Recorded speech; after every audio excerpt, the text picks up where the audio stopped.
From the bartender at the Comedy Store. That's right. To Saturday Night Live. Yeah. What the fuck? Yeah.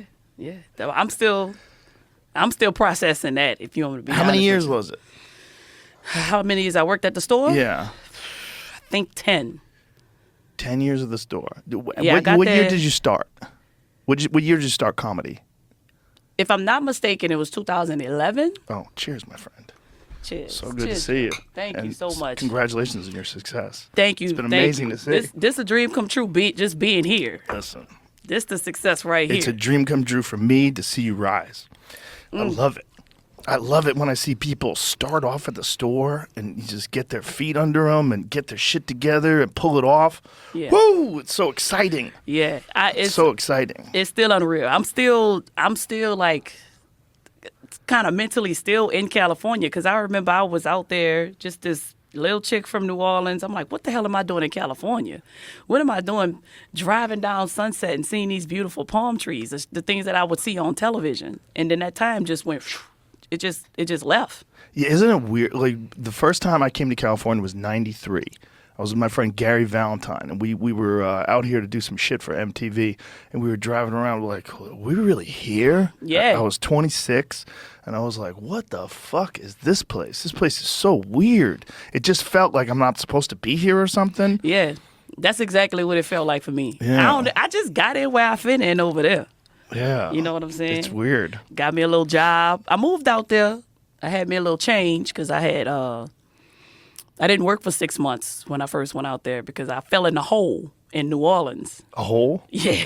What kind of hole? I was just minding my business, walking down the street, and I just fell out of the world into a hole. It was wet cement that was not blocked off. Oh, no. And I went down to like neck. Oh, no. So I was just like trying to get out. And my stupid ass, I didn't realize how dangerous it was for me to be in that hole. I was laughing the whole time. I was like, stupid ass fell in the hole. And then the Walgreens was right there, so I had to go. I bought like some pajamas or whatever they had, and I went home, and my parents were like, this is not funny. Like, you could have lost your life. And then I got this major lawsuit. I had to go to physical therapy because my adrenaline was pumping, so I didn't know I was hurt. So the next day I was just like, my back was stressed. My arms were stressed because I was banging on the ground trying to get out, trying to pull myself to the cement to climb out. How did you get out? Did someone help you? No, nobody was outside. I was screaming. But I was laughing because I'm goofy, and I'm like, you dumb bitch, how you fall into a hole? But I didn't realize how serious it was till after. And then my parents, they brought me to a lawyer. They're like, hell no. Like, no, you could have died. And then I forgot all about it. I went to therapy for a year, and then I got a check. It took a year to get better from that? Well, you know, with the lawyers and shit, you got to go to therapy while they litigate and figure shit out. And then... Did you have any, like, lasting problems from it? For a couple years, my neck, I had a strained back, I had a strained neck. But I was living for 6 months in Los Angeles with no job. I was compensated pretty well. So that's what got you to LA? Falling in a hole? That's what got me financially able. Now, me going to LA, that's a different story. So did you start stand-up in New Orleans? Where'd you start? So I was always a comedian in my head. Like, I would always, like, make up these little jokes. New Orleans wasn't big on comedy. They're still not too, they're growing. It's a growing comedic community out there right now. And my family they comedians. They just goofy. I mean, we don't cry at funerals. We just just dumb.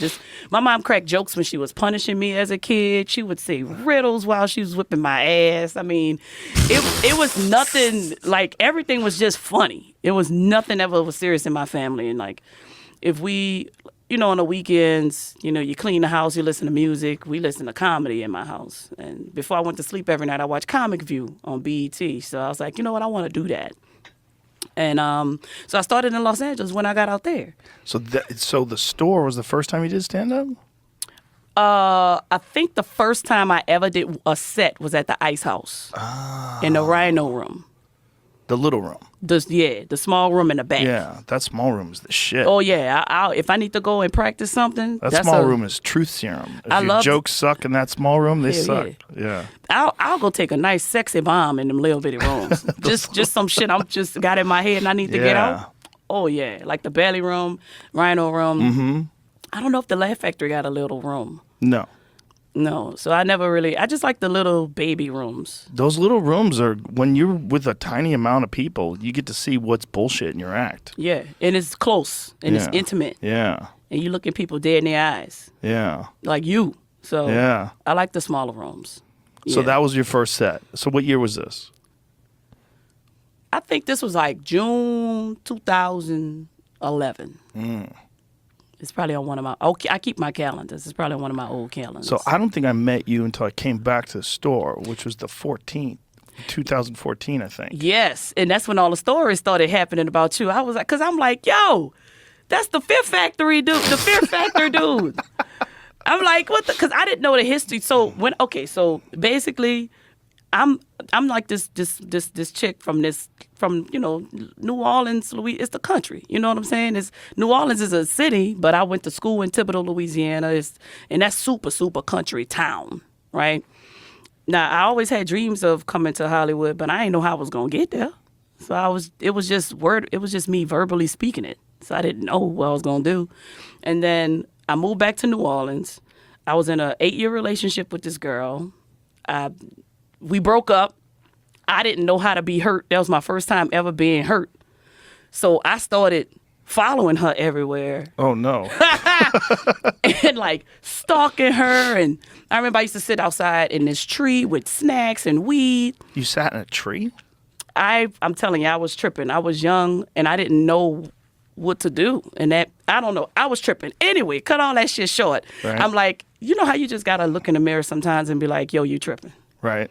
Like, chase your dreams. Like, don't be chasing no females. Like, what are you doing? Right. So I just had like this epiphany about myself. Like, bro, like, get out of here. And within a week, I was out. I told my job I quit. I told my moms I was leaving. I packed up all my shit in this 2-door blue Honda thing. And I drove across the country just like that. Wow. And that's how I got into comedy, because I had an interview at the Comedy Store. And when I got there, it was like 75 people in the original room. And I looked around. I ain't never seen no shit like that before. An audition, you waiting in the office, it's 1-2 people maybe. This was a line full of people waiting to be seen. So I pulled back. I was like, all right, okay. If I get this job, that means it's meant for me to do comedy. Because I was like, ain't no way I'm going to get this job out of all these people.